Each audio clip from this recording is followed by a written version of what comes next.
Semi-final of the day here in GO4SC2 Sunday Cup. You guys aren't familiar with GO4SC2, it's a cup that runs twice a week, on Sundays for €100 and on Thursday for points. The Sunday Cup gives out points as well, but the €100 is a bit more important. Players can gather points throughout the month, and at the end of the month there is a monthly final as well. I say at the end of the month, it's actually played on the second Tuesday of every month, the monthly finals for the month prior. So just on Tuesday we had the monthly finals for October, sorry. I was going to say October originally. It was meant to be November. No, I was meant to say October, then I somehow messed myself up and thought it was December already, but it isn't. Believe it or not, guys. Anyways, let's see what's going to happen as we jump into this, guys. So the bottom left-hand side, our red circle play from Euronics Gaming, it is Nerchio. And to the upper right, our blue Zerg play from Prophecy Esports is Guru.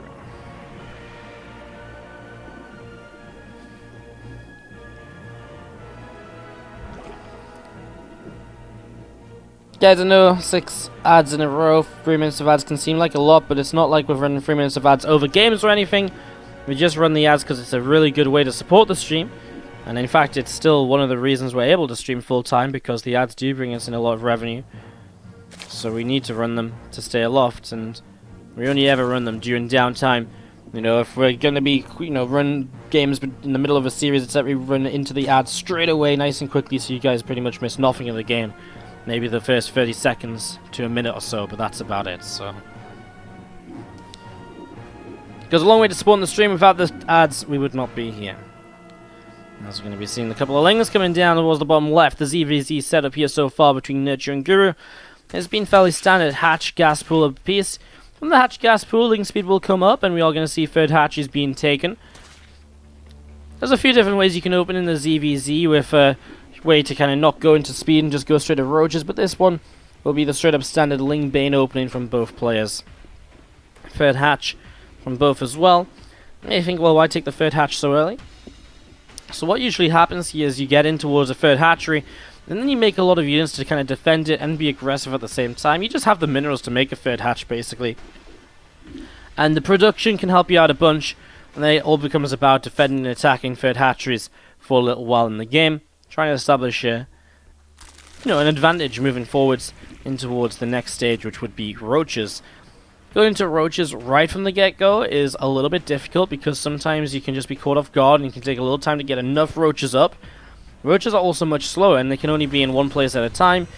Obviously, lings can only be in one place at a time too, but they can move much faster between bases to respond to attacks. Say if roaches on the third base ready to defend, as this baneling will have to push those lings back. Another baneling, nicely positioned. We'll get a good connection there. But say roaches on the third base, lings can run by the natural, and the roaches are very slow to respond to that. Obviously, lings on lings, the lings are just as fast as each other, so it's one of the difficulties about going into roaches, is that you generally will have to take a much later third. Now you will see Guru very quickly switching up into roaches right here, and you'll throw down an Evo Chamber as well. Here's the Guru basically just saying, I feel safe enough to do this, but is he actually safe enough? He's actually down a little bit in army supply already. A couple drones going down, some lings are going to peel away, start fighting against those banelings. Nice splits away by Nerchio here to... There's the damage. Ooh, that wasn't meant to happen from Nerchio. He was not meant to target the banelings onto that hatchery. Banelings are really never meant to be in this situation used on a hatchery, because you just don't gain that much from it. It's much better to use them on, well, these banelings, for example. If you'd use them on those banes, cleaned those up, all of a sudden this hatchery might have actually been dead there. So, a moment of good luck there from Guru. Mistake from Nerchio, because he can't do as much as he would like. A nice couple of lings peeling away there and picking off a couple of banelings. It's nice as well, as Guru apparently didn't realize... Nerchio, he's done this twice today. And he didn't realize he's already built one Roachron, so he's building the second one. He did this with the Lurker Den before too. So Roachron on the way up. There's just no need for a second Roachron at all. Sometimes you'll see someone playing, making a second Roachron if they're afraid the first one will get sniped at the front. With the way he's made this one, I mean, there's no reason to build it at the front if you think it's going to get sniped. No reason to have two. Let's start up at a similar timing from both. Guru will hold a +1 advantage for by a few seconds. It's nothing too major, and generally upgrade advantages are a big deal in mirror matchups. But if it's only for the course of kind of maybe like the half of a fight or so, it's not the end of the world. It is playable. Especially if you're playing as the defender, as Nerchio, for example. Being down an upgrade if your opponent attacks into you is not going to be the biggest issue in the world. It's redeemable. Especially if it's only for 15 seconds or so. Lair will be finishing. That'll allow +2 upgrades to start immediately. Also, roach speed is what you got to watch out for. The reconstitution upgrade off the roach roar and gives that roaches the extra little bit of speed here. And with that extra speed, it becomes much easier to move around the map, obviously. Until roach speed finishes, players will be very cautious about being aggressive because if one player has roach speed and the other doesn't, well, obviously then you can not really back away from a fight if you don't have roach speed, because you'll get chased down. And if it's a fight you don't want to take, well, then you're just going to be forced to take it anyways. +2 missile starts up from Guru again. Slight upgrade lead there. If Nerchio starts his +2 right on time, it's still only a 10-15 second disadvantage. It's not the end of the world for him, as both players building roaches for now. And you will see roaches kind of taking up the majority of the mid game here as the unit of choice. Some Ravagers will be morphed in. The reason for this is very difficult to tech beyond the roaches, because once you start investing into, say, like a Hydra Den and then some actual Hydralisks, by the time they actually come up onto the map, you could be under a lot of pressure. You know, if your opponent has just been making pure roaches and you're making a Hydra Den and then Hydras which are not in high numbers already, it leaves you very vulnerable to just a straight up roach attack, which could just honestly kill you right then and there. It can be very, very powerful, as we're going to see Corrosive Bowels missing that Overlord. You're going to see these Zerglings are continuing to move up in towards the natural, or through the natural, in towards the main base. So Zling's going to come through and pick away at a couple more drones. A lot of roaches coming through the center, so Nerchio going to get aggressive, but he's actually down on army supply. He doesn't have any Ravagers in his army either. The Ravagers are changed, well, something that came in Legacy of the Void. Back in Heart of the Swarm, it was just roach on roach. Nowadays, Ravagers are kind of a bit of an easier way to tech up, because you don't have to build an extra building to get to them. So it's a way to kind of make your army a bit more tech heavy without having to invest into a structure, and it makes you a little bit less vulnerable throughout the game. You can see Guru going into that Hydra Den, obviously feeling very confident, because he's also started a second Evo Chamber and a +1 Carapace upgrade. Similar to building up into Hydras or so, going into more than one upgrade at a time in ZvZ can be dangerous, simply because of the fact that this Overlord does not go down just yet. Simply because of the fact it's money you're spending on upgrades that don't affect you right away, rather than units which could help to save you in a fight or so.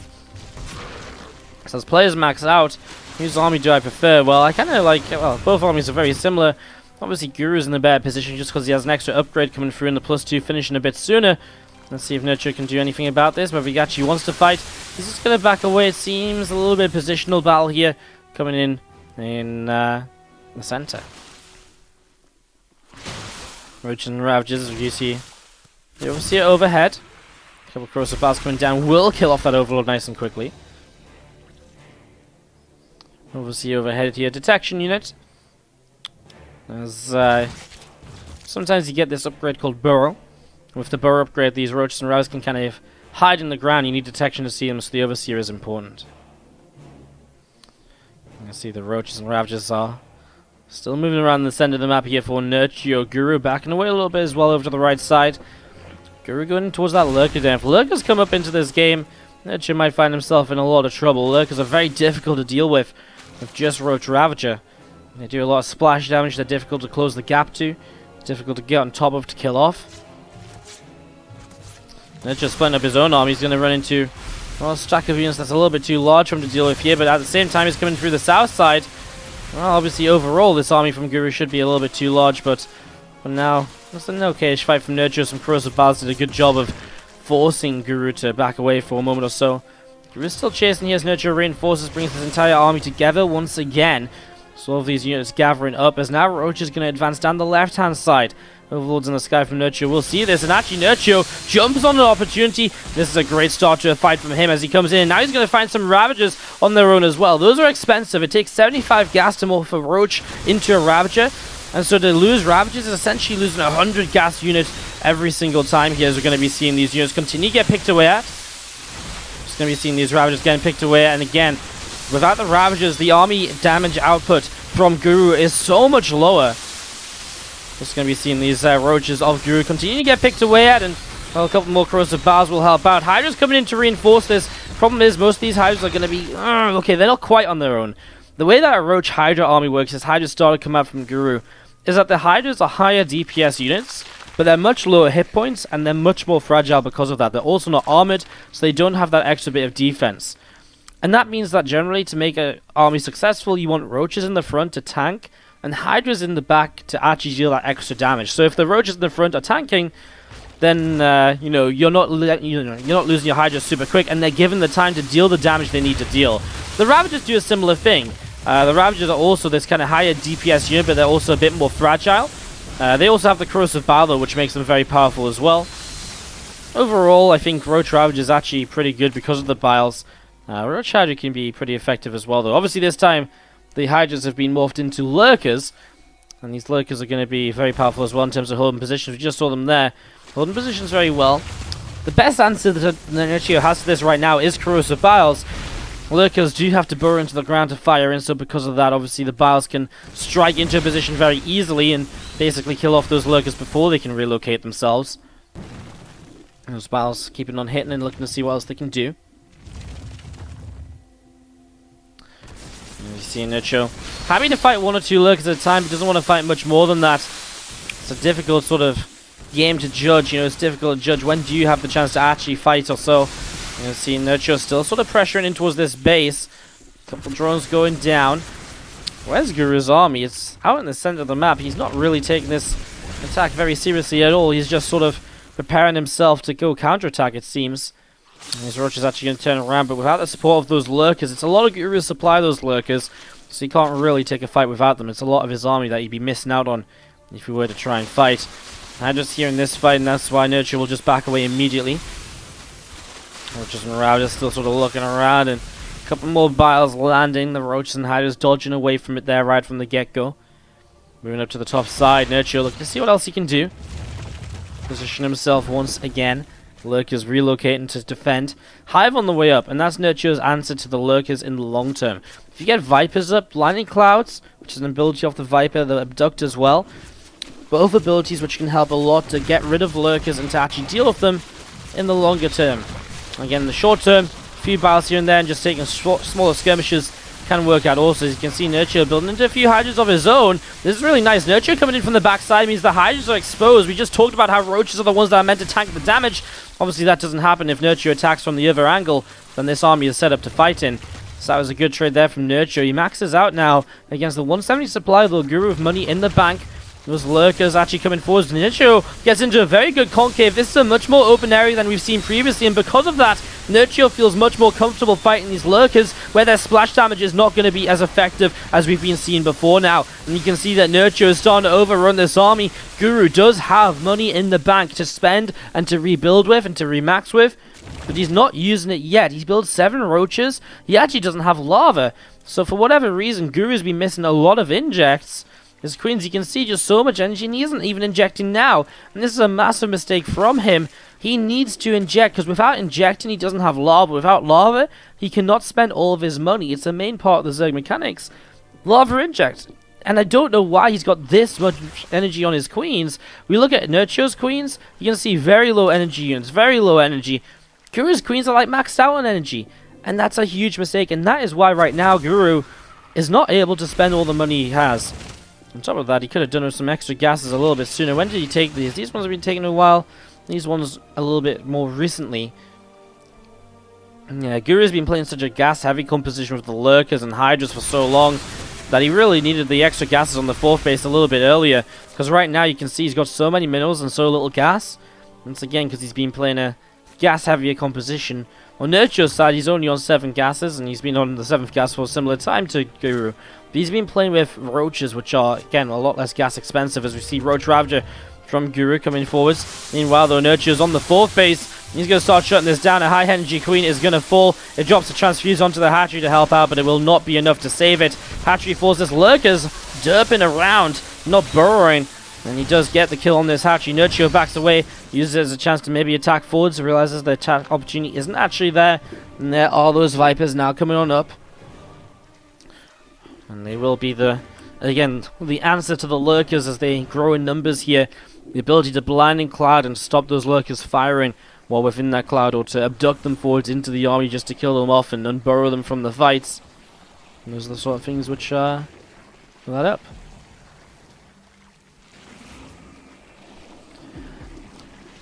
Just continue to gather here. Some more units down the right side. More units in the center as well. To the top, we have a 5th base on the way from Guru now.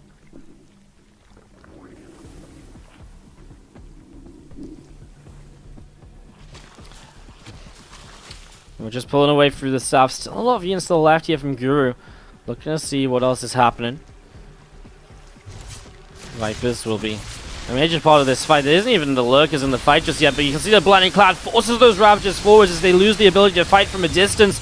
And now you can see Nerchio coming in from a full surround, coming in from the top side as well. Lurkers in Blinding Clouds trying to reposition themselves. Another Blinding Cloud lands. Those Lurkers have done nothing in this fight. And Nerchio, well, he'll start to really overrun this army right now. Up until now is a fairly even trade, but now there's just way too much left over for Nerchio. And Nerchio running on through will clean up absolutely everything here. 141 to 117 supply to the right-hand side. Roaches do hit though, and this is Guru's little counterattack to maybe even kill a base.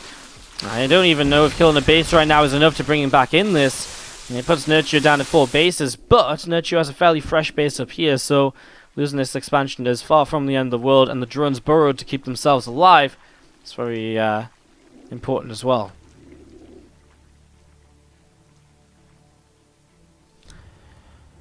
Nerchio will come across the map now. Army supply advantage in his favor. He's also got +3 missile attack to +2. Okay, Guru does have +2 carapace to +1, but the missiles is more valuable in ZvZ than the carapace. Pushing forwards, we're going to be seeing the Roaches, Hydras coming on into play, and I'm just going to be seeing Guru having to pull back once again, just a little bit here. Roaches are continuing to go on down, and as Roaches go down, the Hydras become exposed. As the Hydras become exposed, they will disappear so very quickly. Plenty of Overseers in the sky. Nerchio doesn't usually use 6 Overseers in the army, but against Lurkers, it's always good to have too many than none at all in case 1 or 2 get picked off during a fight. You always want to make sure you have the detection to deal with those burrowed units, and, well, we've seen a few more Roaches going down, and even drones being pulled in now. As the workers come in to fight, you know it's not a pretty situation. These Hydras are lasting a lot longer than I thought they would. I've got to give credit to Guru. I really thought he was already just dead. He lasted a little bit longer, and then should just rebuilding on Roaches, and again, the remax, the rebuild, the extra units coming out should be able to make enough to help out here. As you're going to see the Roaches, the Hydras, the Ravagers pushing on forwards. And well, I mean, yeah, I was about to say you could just start abducting some of these Hydras into the army to pick them off as well. Blinding Cloud will be very useful as well. Force these Roaches forwards. The Overseer is actually forcing the Hydras, not force them, but distracting the Hydras here a little bit. Overseers go down, but no Lurkers to worry about, and Guru will have to type out GG. A 19-minute ZvZ here on Blackpink. Back and forth, a great game to kick us off in this semi-final. Nerchio forever, and nothing interesting happens. There's no tech switch, it's just fight after fight, and Roach fights are not super interesting. It's just like one big fight at a time. I feel like that last game was anything but that though. Different tech switches coming through all the way. I think that last game was very interesting. Some good army positions, some good fights. Players taking different routes through the game as well, from going into the Lurkers for Guru, through Nerchio, just sticking on Roach Ravager for a bit longer into Hydras, and then eventually Vipers. I quite like ZvZ as a matchup nowadays. I think in general it's quite interesting. It's just when it's Ling Bane all-ins or something ending the game at like 5 minutes. If you get too many of those in a row, it can become a bit like, well, okay, really? Again? Bottom right-hand side from Euronix Gaming, our red Zerg player is Nerchio. That said, the early gas pool builds and early aggression builds are not as effective anymore with the faster Overlord Scouts. They get that information a little bit faster, and that is something which is definitely a big positive. Top left-hand side, the blue Zerg player from Team Prophecy. It is Guru.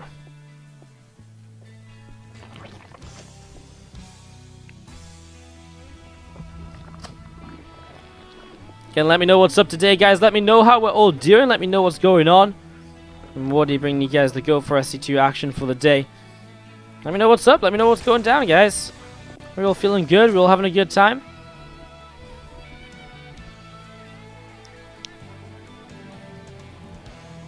As I said, I'm in game number 2.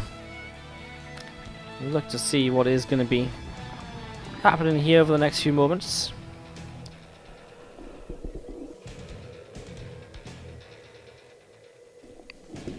Early opening with a hatch gas pool apiece, meaning that it's going to be a fairly uninteresting first couple of minutes while we just set up into Ling speed, etc.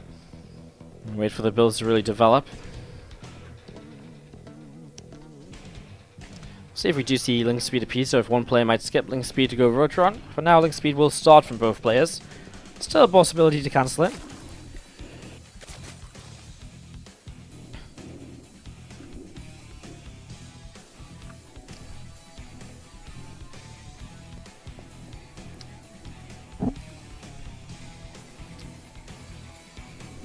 I've loaded all the way through the top side, as we will see the drone get in position to build the third hatchery on each side of the map. Guru will build the Balan nest a little bit faster than Nerchio once again. It's pretty much looking exactly the same as game number 2 so far. Nerchio with 6 lings up the right hand side will try and be a little bit aggressive already onto the third hatch. Let's see if he can do anything over there, as a couple of lings of Guru obviously not really in position to defend, and right now nothing to defend at all. Not even a queen on its way over. Take a little while to get there. Is this hatchery in trouble? It actually might be, you know. In fact, it is going to be in trouble. It is going to be cancelled. Nice pickup by Nerchio to kill a hatchery already. He's going to chase this drone. It might very well go down, that drone, but Nerchio doesn't keep going. He's happy with what he's gotten already, and he actually turns to fight these couple of lings. Nerchio has a slightly faster ling speed, so he will kill that Zergling. Only by a few seconds is his ling speed faster, but it's enough to turn the tides of, well, that very small battle.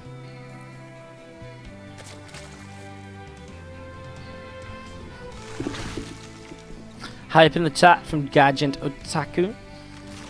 Adapt KRTV, having a great time. Thanks for the show, or thanks for watching. Wouldn't be a show without the viewers.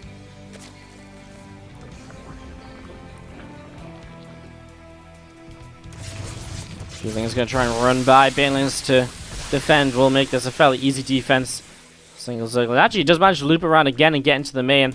It's more important than it might seem, because it does give him scouting information. It gives Nerchio the idea there isn't a lair on the way up yet. There isn't kind of anything crazy in the main. Again, it doesn't seem like a lot because he sees nothing, but seeing nothing is sometimes the information you need, because now he knows again. Lair is not on the way just yet, it's not a fast lair. Just gives Nerchio some time to work on as he drops his Evo chamber down.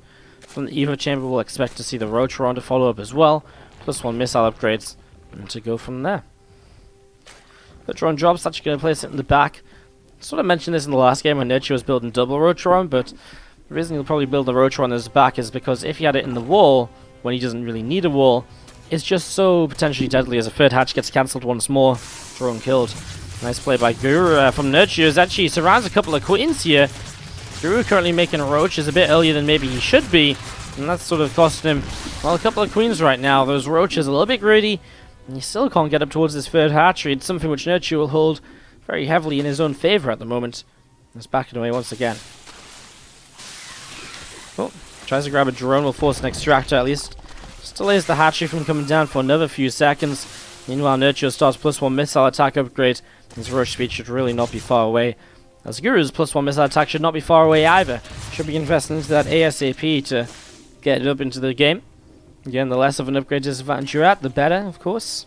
Especially in the mirror matchups where it's a lot more volatile, as you're generally playing with the same composition exactly as your opponent, so upgrades really do have that much higher effect. Or much more visible effect, I suppose.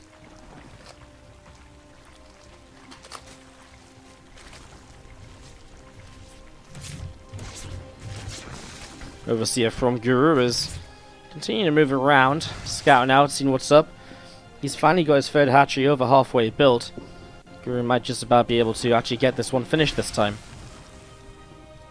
Overlord dodges away from a corrosive bile. And Guru pushing with, he's pushing with roaches, but he doesn't have +1 started. What's his plan? Like, he's making drones as well, so it's not like he's just like, okay, let's all in. Get the roach speed so I can reinforce quickly and fight a little bit more easily. It's not like that. It's straight up, like, genuinely, as this Overlord dodges away again, it's genuinely kind of concerning. It's genuinely concerning because he has no upgrade, right? Like, I'm just trying to kind of process this in my brain. He has no upgrade, and so he's going Mass Roach, but he's behind an army supply. He's about to be behind it. I don't know. I think Guru might just be dead, man. There's no reason for him not to have an Evo chamber already. He drops it now. Maybe indecision as to what he wanted to go for here. Well, Nerchio has a lot, and as he has a lot, he also has Again, that upgrade to help him out. I know I keep saying it, but it is going to be so important in this fight. And if Nerchio does commit to a fight, I think we'll see just how powerful this +1 can be. There's a few Ravages in this, but Nerchio, again, he's got +1 against no +1. But if this was a few Roaches forced to start hunting down those Ravagers, those expensive units that are vulnerable in the back, well, obviously, usually they're protected by the Roaches, but not if you move forwards. And Guru's just going to type up GG just like that. Nerchio takes game number 2, and he is going through to the grand finals here today.